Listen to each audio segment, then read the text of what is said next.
HR issues can kill you. One complaint against your company can turn your world upside down. And you spend way too much time dealing with HR when you should be spending your time on making a profit. You should talk to Bambi. With Bambi, get access to your own dedicated US-based HR manager starting at just $99 per month. They get to know you and your business while providing HR expertise and the personal touch you need and want. They're available by phone, email, and real-time chat, so onboarding and terminations run smoothly. Team members reach peak performance, and your business stays compliant with changing HR regulations. And with Bambi's HR Autopilot, you'll automate important HR practices like setting policies, training, and feedback. HR managers can easily cost $80,000 a year, but Bambi starts at $99 per month. Schedule your free conversation today to see how much Bambi can take off your plate. Go to Bambi.com right now and type in Accelerate under podcast when you sign up. It'll really help the show. Spelled BAM, BEE.com. Bambi.com. Type in Accelerate. Me, but also you. The Pharaoh fast forwards his favorite foreign film, Powder Donut. Okay, what's my line? The only line I see here on the script is get options based on your budget with the Name Your Price tool from Progressive. Oh man, that's a tongue twister, huh? I'm sorry, I'm gonna need a few more minutes. Bulbous Walrus, the Bulbous Walrus. The Name Your Price tool, only from Progressive. The owl ran afoul of the comatose coxswain. Progressive Casualty Insurance Company and affiliates. Price and coverage match limited by state law.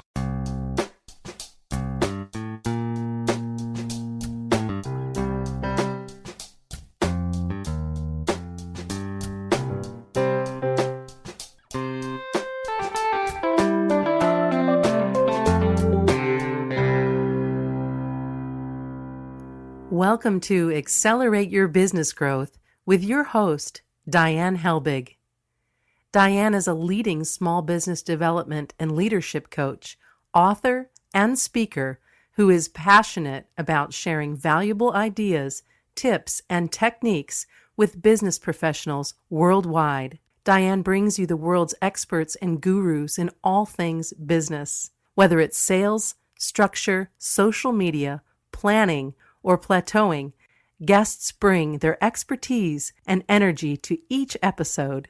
When growing your business is your focus, Accelerate Your Business Growth is the show to listen to. Got a topic or guest suggestion? Let Diane know. The goal is to make sure you have the information you need to move your business forward. Thanks for joining us. Settle in and enjoy. Hi, everybody. Thanks so much for joining me. Today's podcast is sponsored by Audible.com. And while you probably know that Audible.com has audiobooks, you might not know about the other content. So head over to audibletrial.com/businessgrowth and sign up for a free trial and go exploring. See what you think. The Accelerate Your Business Growth podcast continues to enjoy inclusion on lists of the best podcasts to listen to. And that's because of the guests. These are people who have expertise in particular areas of business, and they join me for a conversation where they share their expertise with all of you. Today is no different. My guest today is Nicole Rodrigues. Nicole is a powerhouse founder of 2 companies, NRPR Group and the Young Dreamers Foundation, as well as the author of Beverly Hills Boss. She has more than 19 years of experience in PR, social media, and digital marketing. She's the creator and personality behind Practical Guide to Publicity and Practical, the PR. Both of those letters are capitalized. An award-winning video series aimed at helping CEOs, CMOs, and others understand the true benefits of utilizing PR and digital marketing. Thanks so much for joining me today, Nicole. Thanks so much for having me. I'm happy to be here. I'm thrilled to have you here. We're going to be talking about brand and taking advantage of opportunities. And so I'm curious about what you think are, I'll say, productive ways for a business to draw attention to itself if it's new. Oh, that's such a great question. So here's my take on it, right? And it's simply just based on tons of experience and what I've seen. But when a company is brand spanking new, what used to happen back in the day is if you had a new business, you opened up your store. There was no computer, there was no, maybe you'd put some flyers up but you'd open up your store and people would know, oh, this person is open for business. It was that physical location. And as things trend more digital, even more so now with the pandemic, the new digital storefront is usually a website or somewhere digitally that people can go and learn about your business, purchase your products, or whatever. So, for example, I know that there are some entrepreneurs who say, well, I just started my business on Etsy and I have an Etsy page. Well, that's all well and good, but your competition, the ones who have full-blown websites, look more established than you do. Anyone can have an Etsy, portal. But if you want to look established, if you want to have a brand, if you want to have, something that people can see is legitimate, your new storefront is a website that is connected then to places like an Etsy, like your Instagram, like your Facebook. It becomes the core of hopefully, a multi, just like I want to simplify this. I don't want to give too many industry heavy words, but like just a multi-channel approach, right? Where you use multiple channels to get in front of people, but it leads back to a source. And so if you want to start a business, and I've started multiple businesses, I start with what website domain is going to make sense and be easy for people to find. What is the logo and color scheme and look and feel of the website going to be, so that when potential customers go there, or potential investors go there, they want to legitimize your business. They see that the messaging is clear, it's well thought out. You have a logo, you have a place to contact someone, you have a place to see what your list of services are. That at the core is like the bare bones, what you should have. And then depending on where your customer base is what's going to tell you what social media channels you should have. I'm a strong believer in LinkedIn, no matter what. As a business owner, people are going to take you seriously there. Yeah. And then, and that's basically how I tell people to just, that's where you want to get started. Okay, you said so many Yes. important things, but the one thing that I would love it if you would talk a little bit more about is why it's important for the business to show up as legitimate and professional and, not a hobby. Yeah, well, that's also a great question. It's that trust. The fact that you're going to be an established player. Like, for example, if I'm going to put my credit card into something, right, into a portal, into whatever, if it doesn't look like it's a legitimate company that is like verified, that's why it's taking my credit card or whatever, or if I have to make a big business decision and I'm trying to vet whether or not I'm going to pick this lawyer or another or whatever, that trust that is built based on a website that looks like it's coming from a trusted source, someone who put thought and money into it, right? Yeah. The lifeblood that pumps through every company is money. If that company doesn't have money and it's going to go away and it's going to take my credit card, I want to make sure that it's trusted. And, that's basically why you don't want to just come across, anybody can take down their Etsy page in 5 seconds, right? Yeah. But if you look like you're an established business and maybe you even have a blog, I know that you are a real human that has integrity behind their business, and that I'm not going to just get sucked into a portal of whatever. Because it happens. There's so much fraud on the internet, right? And so you want to make sure that you stand out as, something that people don't have to question. Yeah, thanks for that. I think it is so important. And excuse me. So then before I ask that question, you were talking about social media platforms, and I totally agree with you that every business owner, every professional should be on LinkedIn. Yes. Okay, so how does a business determine what other platforms they should be on, if any? Sure. Yeah, it's also it's a simple Google, right? Best social media platforms for consumer products, Ah, best social media platforms for service businesses, right? And you'll have other industry experts. For me, I've been in the business for over 20 years. I know a lot based on experience, but I am not ashamed to ever, especially if people are paying me for advice. I'm constantly doing what I can to research. I'm constantly listening to podcasts, constantly listening to other people in and within the scope of marketing, to make sure that I am not just getting tunnel vision in my way and not adding all of that value to my clients. So for the most part, I know if you have a consumer product, if you're not on Instagram, you don't exist in the world. And I know TikTok can be, it can be overwhelming to people. So I say, don't get on TikTok yet, please. Like, do not do that and overwhelm yourself. You're going to stop. yeah, Start at something simple, like get yourself a basic Instagram page, which automatically should put you, into Facebook. Not as many consumers are on Facebook, but they have an incredible advertising, mechanism to where yeah, it's more sophisticated than anything. So it's not like, well, nobody's on Facebook. Well, Facebook has the killer algorithms that are still going to help you drive sales. So, you still want to think about Facebook. You want to think about Instagram if you're a consumer product company.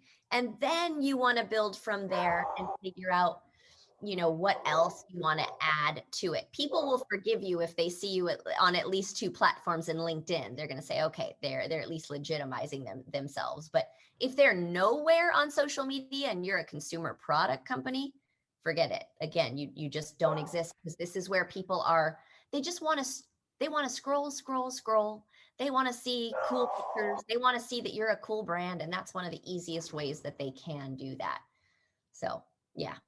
yeah. Thank you for that. I think, especially because Instagram's relatively new when it comes to marketing, Yes. and right. And so, and one of the things I find is, people will be inundated with other people saying to them, oh, you have to be here, you have to be there, you have to be the other place. And then they get overwhelmed, and Yep. then, right, they don't know where really to be. So I appreciate that information. I think that's incredibly valuable for all these people out there. Okay, now let's talk a little bit more about online marketing. Mhm. How, like, what sort of marketing should people be doing, or how should they be marketing? Should they be buying ad space? Should they be providing content? What do you think? Well, it really depends on where you are in your life cycle, right? I think you want to be creating your own content. Nowadays, it's almost expected, whether it's static, putting whatever. And then once you start to see what people are naturally gravitating towards, you start putting money towards it. And it's almost like, as silly as it sounds, if you're on Instagram and there's already a post that's getting traction, you actually want to put money behind that one to get even more, because you already know people like it. Hmm. So it's a little silly that way. But again, the everyday consumer, whether it be B2B or even B2C, expect that a company is creating its own content. Yeah. Yeah. And like a perfect example, I have one client. They're definitely B2B, right? They're, internet technology company, right? Well, to simplify it, there's no B2C avenue whatsoever. But as humans, even on B2B, we're still consumers in some way, right? And they still Yeah. have to convince companies that they need their help in protecting their company, right? So I'm an internet security company. If I don't look legitimate, like I'm creating valuable content that's helping these potential customers of mine see the value that I bring, it's going to be that much harder to sell that human being on my services. So it's just a matter of, we're all consumers, Right. and thinking about that Hmm. psychologically. um, every company should at that point be creating content because of it. Yeah, that's a really great point. Yeah. Yeah. Huh.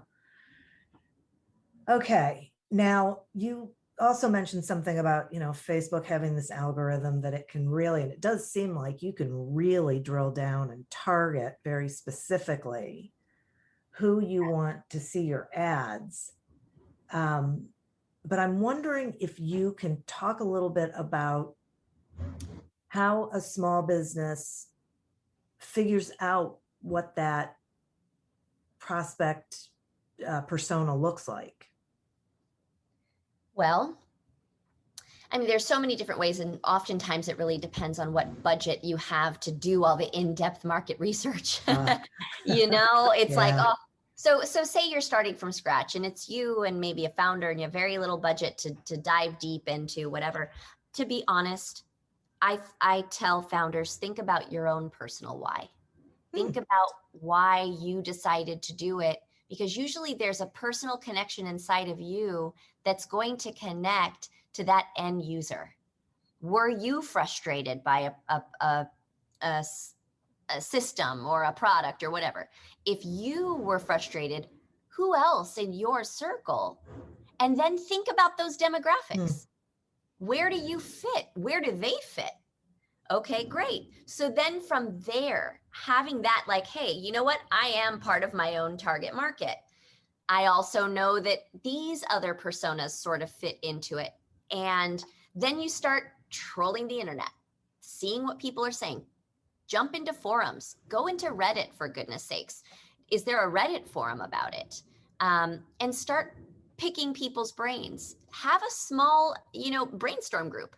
And you don't have to tell people why, like, oh, I'm about to launch a company. But like, for me, when I was launching my PR firm, I wanted to pick the brains of media. I thought, what are the pain points that media have in dealing with PR people? Because I know that it can't always be easy. It's like, that balance of, am I doing this for my client? Am I doing this for the media? And I would talk with them. And I thought, at the core of our business, if we are catering to what the media want, our clients will automatically get what they want, because what they want is media. But the way clients want to get it is all wrong, because clients don't understand what media want. It's like, Yeah. oh, call them and tell them we've got this great thing. And I'm like, yeah, you and everybody else. Of course, you're going to say you've got this great thing, but what they need are 3 other sources that say what you have is great. Yeah. And I think that, again, when it comes to starting a business and getting things together, I tell people to go easy on themselves and remember that you're not going to have it all figured out in year 1. You might not have it all figured out in year 3 to 5, but if you start and you commit to certain things and you say, for right now, this is our target market and this is what we're going to go after and this is what we're going to see works. People are so afraid of losing money. Oh, well, what if it goes down this path and we lose all this money? Okay, well then you've already lost. You can't gamble without putting $100 on the craps table and say, I want to hopefully make $200. Like, that's essentially what starting a business is. And I think that if you have a clear core, like, understanding based on whatever research that you in your power can do, then you've got to commit to certain paths, go for it, and be agile. Oh, that is great. And I want you to hold that thought for a second, because I'm going to do a quick sponsor break and then I want to continue that agility conversation. The Accelerate Your Business Growth podcast is happy to be sponsored by audible.com. And while I'm sure they have thousands of audiobook titles to choose from, you may not know that they also have podcasts, Audible originals, guided meditations, and so much more. And it's all in one place. So you can switch between the kind of thing you're listening to without having to switch platforms. So you can get a free trial of audible.com and check it out for yourself by going to audibletrial.com/businessgrowth. Today, we're speaking with Nicole Rodrigues about growing your brand and taking advantage of opportunities. Okay, Nicole, before we went on the break, you were talking about being agile. And I so love what you said about cutting yourself a break and starting out somewhere and, trying things and seeing how they work. And you might have to shift. And, there's all sorts of reasons why that might be. Like last year is a good example of a reason no one was expecting. But would you talk some more about what that agility looks like, or how a small business can keep their eyes open for opportunity and be willing to take those chances?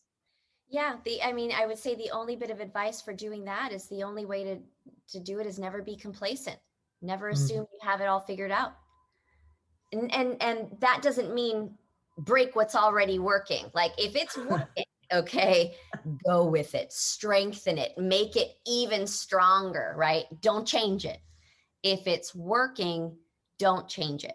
But always know to gut check and remain open. Keep doing your research. As a business owner, you should constantly be educating yourself in what's going on there. Don't overwhelm yourself with too much information, but I always say, like, for example, I am in marketing, okay? And I don't understand accounting. That's just not my strength, right? Like, Yeah. okay. And I hired a bookkeeper when I first started my business who was more incompetent than I was, but oversold herself. And I didn't realize that until I was like, gosh, shouldn't you be asking me these questions? Like, how do you just know my books? Like, how do you just know what I'm doing? Like, there needs to be two-way communication. And she was just such not a communicator that she's like, no, it's fine. And I'm just thinking, this just doesn't feel right. And, I decided I wanted to go back to school and get my MBA. And, here I am and, whatever. And finally, that bookkeeper just didn't, I was like, oh, this doesn't feel right. I had somebody else look at the books and they were like, no, she's definitely not putting things in the right place. Let me clean this up for you. Come to find out, she was even worse with just like not putting notes in, not blah, blah, blah. And so I'm taking this accounting class. I look at my balance sheet because I'm learning how to do that. And I'm so excited. And I'm like, whoa, this balance sheet doesn't look like it's supposed to based on what I'm learning here in this class. And I literally asked her and she was like, balance sheet, I don't even look at those. I don't even know what that is. And I was like, oh God, immediately I was like, yeah, you need to go. And I just hired the bookkeeper within QuickBooks. And I thought, wow, here, years later, I'm figuring out all these things, but remaining agile, asking questions, teaching myself about business to become stronger, right? And that's what I tell people, like, okay, well, you have a bookkeeper. How confident are you in your own books that they're putting things in the right place? Are you having conversations? Are they even open to those? If they're not open to sitting down with you and reviewing your books together, and doing that with the assistance of an accountant, run. Yeah. Go far, far away. There's a lot of fraud in that, and that can single-handedly take a company down. And so for me, now it's like, oh my gosh, working with the bookkeepers in QuickBooks who guarantee accuracy is a dream. I wish I knew that a long time ago, but people don't tell you that, right? And so it's just one of those warning things that I tell people, just never get too comfortable, and constantly be open to learning things that are not within your scope. I am a marketer, but I'm also now a business owner, which means there's a certain level of understanding of things that I should have. Right. It's that trust but verify, right? Not know enough to be able to be sure you're getting what you need. I want to ask a question about venturing into new territory. So someone owns a business, they've figured out, what they offer, the value it brings, who it's valuable to, they're chugging along, they're doing great with that. should they, or how do they, I guess, look for opportunities for maybe adding something new that isn't, that is maybe complementary or Sure. maybe not, could be. I thought of it when you said the thing about, there's B2B and B2C. Well, Uh-huh. sometimes people can add something that then opens them up to a whole new market, a Oh, consumer market. So what are your thoughts on that? I mean, I love it. That is such a great question. And especially with this pandemic, what people, I hope more and more people are realizing is pivoting Yeah. is sometimes essential for growth. Yeah. It might feel uncomfortable because it's not within, oh, well, I've been offering this for 10 years. It's just been PR. But then you miss opportunities, right? And Yeah. I say, again, we as humans, depending on what your personal genetic makeup is, we like to add more and more to our plates. I'm that type of person, but I also am practical in that until my core business, like what I offer at the core is positioning, marketing, like that PR, strategic PR. If that is not strong, do not add 15 other things onto your plate because you'll never strengthen it. It's like trying to bake 7 cakes at once with one oven. Yeah. You are one person, one team. You're just getting started. And again, I've seen too many entrepreneurs who overwhelm themselves because they think, well, I'm not offering this. I'm not offering this. And then I'm not offering this. It's like, but what are you offering that's really good that people can count on you for? Get that right. When you feel like that's in a great place, take the next step. What's another thing that you can offer? So 6 years into owning my business, obviously PR was what I started with. Then I knew that social media was a thing that my clients either asked for recommendations for or just needed. And I thought, well, I make recommendations in my PR plans to the social media stuff all the time. So I need to be smart about what type of social media I offer, what kind of, like, not overselling myself, right? Yeah. And saying, okay, this is also what we offer. Should it be needed? Okay, great. And then we attracted a handful of clients. It's not the big core of our business, but some people are like, look, I just need basic community management. Somebody put up a couple posts, make sure that it's timed, and make sure that the captions are great and there are no punctuation errors. Great, that's us. Now, if you want crazy campaigns and ads, well, there's a phone call that I'll make for that, right? I know what's within my scope and what I even want to take on, right?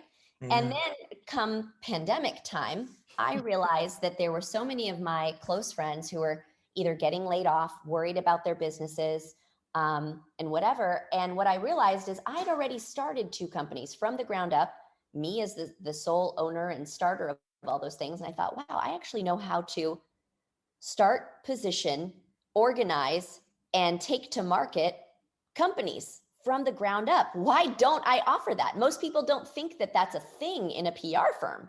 People think, oh, you're good for writing press releases and messaging. I'm like, no, I can actually introduce you to a lawyer who can get you incorporated. I can introduce you to QuickBooks, where you can get a great bookkeeper yourself and they can teach you everything that you need to stay organized. Go get yourself a bank account. Okay, now that is like, it's like the skeleton, it's the bones. Now you start putting on the meat. The meat starts with, what do you look like as a brand visually? What do you sound like verbally? Getting that messaging and the vision together, well, that's what makes you a real human being, right? You have the bones with the legal and the financial. Then you start putting some meat and skin on that thing, and look, you've got a company and it's real. And we started offering that during the pandemic. It wasn't even anything that I had thought of until I saw that there was a massive need. And now we have 4 clients under that scope who don't just use us for PR. In fact, they use us to keep keep their brand new companies building at a healthy pace. Now they're bringing in money, they're attracting clients, they're writing newsletters, they have social media coming out. That's definitely outside of a normal PR firm scope. So you got to seize those opportunities and know when you can take it on, right? And I just think that people need to not try to do it all. I'm finally doing this 7 years in, and that's okay. Right. Right. Okay. I think that is really great advice. And I'd like to talk some about the role that PR plays and how someone figures out when they need PR. Yep. Is there such a thing as too much? Sure. So again, it really depends on the company and where they are, right? So for example, I have one client who brought us on as basically like the third employee. They were like, look, I know how good you are when it comes to messaging, positioning, putting it on the website. You know, before I even attract press, I want to make sure that I understand my own narrative. As the CEO, I'm good at technology. I'm not good at the words. So they brought us on for a project. Can you help write the words for my website? Can you write my bio? This is all image. So when you think of PR, it's image management. So if you have bad grammar and bad punctuation on your website, what does that look like to your image? That's not a good look. So again, every PR firm is going to position themselves into what their core strengths are. Some are not good at messaging, which God, I don't even have words for that, where it's like, no, just, give us the product. We're going to blah, blah, blah. I mean, I read some of these press releases and I'm thinking, oh my goodness, someone paid for that. But like, if you want a PR person to help you basically know what it is they can do, which is the good PR people can help you write your website messaging, your executives' bios, make sure those look great on LinkedIn, make sure your descriptions on social media look cohesive and everything sounds similar so that people aren't guessing what the heck you are because they're seeing 7 different descriptions across the web. And then it's deciding, do I want to have an announcement that basically puts a stake in the ground that says that we're a real company? And again, if you're a service business, I say yes. But I say do it when you have 2 or 3 clients, right? Yeah. For example, when NRPR started, and believe me, I take my own advice and I feel very proud of where we are taking that similar approach. But before I officially launched my company, I was working on the back end, making sure the logo, the website, the messaging, my bio, it was all coming together behind the scenes, right? Before the curtain raised, there was all this stuff being put together and tinkering. And I was even telling some of the people that I knew, hey, by the way, I'm going to be opening up a PR firm and I'm going to be doing this. And if you know anybody that needs help. And I was getting little mini referrals. I was like, whoa, I have a couple of little clients. This is great. So I registered the business in March of 2014. We announced and launched in June of 2014. And I had already had 3 clients on my roster. So that press release looked great. NRPR is basically open to the world. Here's what makes us different. Here's what makes us great. Here's our website. Follow us on social media. Oh, and by the way, I already called some press. So PR Week covered our launch. We had a couple of other media friends who knew me from the PR world. So I had articles that already published the second I opened. And guess what that led to? More clients immediately. So I, quote unquote, hired myself as a PR firm the day I incorporated, and look where I am now. So it's just one of those things where, I'm always fair in telling people when they're ready and when not. Yeah. And I always say, especially if you're hiring us, when we turn it on, it works. So make sure you have the inventory to sell if that's what you're trying to do, because we're going to bring the attention. And that even happened with a client. They were new. And they were like, stop, we're getting too many orders. We can't hold on. This isn't, it was, I cracked up and I was like, I told you. Yeah. But it's, if you build it, they will come. So be ready. No kidding. Oh my gosh. I love that. Yes. That is just so great. And just making sure that you've got all your ducks in a row and everything is really ready for, getting the success that you want. Nicole, this information is so valuable. I appreciate it. Will you tell the listeners, how they can find you, how they can, find your book, your 2 businesses, whatever they need to know? Yeah. The easiest way to find me is to go to nrprgroup.com and just click on the info, depending on what you want. If you have any questions, there are multiple people who get access to that info account. So if you go info@nrprgroup.com and you just say, can I be connected to Nicole? That will actually get to me. Everyone is very good about making sure that that happens. Also, if you just want to find me on social media, I'm easy to find at Nicole RPR, or on Instagram for my book at, I think it's B Hills Boss. I'm like, now that I'm thinking about it, that's my book. Or you can go to beverlyhillsboss.com. And that book actually is the story of how I came to start, grow, and get everything going for my business. And I put all the warnings in there when it comes to bookkeepers, legal, you name it, all the roadblocks that I hit right away in very simplistic, here's how you can get your company started terms. Because I think we stop ourselves when it feels overwhelming or like we can't do it. And I wrote that book because I believe that people can do it. And it's a lot more streamlined and simple than you think if you just stick to making sure the foundation is set, just like building a house. So a lot of those tips are in there. And, I also give away a free gift, the top 10 mistakes that entrepreneurs make. And, and so that is definitely, it's thousands of dollars worth of knowledge that I want people to just have, So, being a business owner can be scary, but it doesn't have to be if you're, getting simple information that helps you.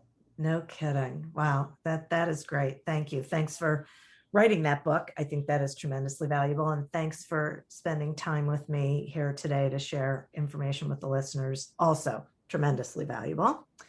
And listeners, thank you. You are who we are doing this for. And go get yourself that free trial of audible.com by going to audibletrial.com/businessgrowth.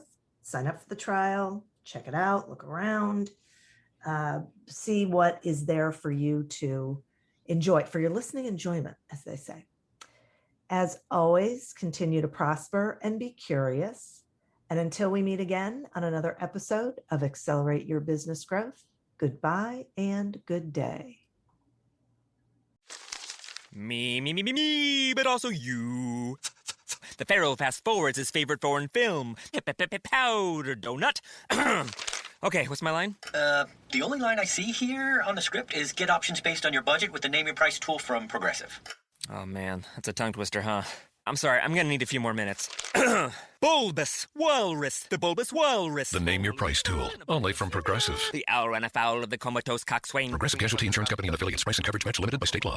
Do you love news about LinkedIn, Indeed, Google, and just about every other recruitment tech company out there? Hell yeah. I'm Chad. I'm Cheese. We're the Chad and Cheese Podcast. All the latest recruiting news and insights are on our show. Dripping in snark and attitude. Subscribe today wherever you listen to your podcasts. We out.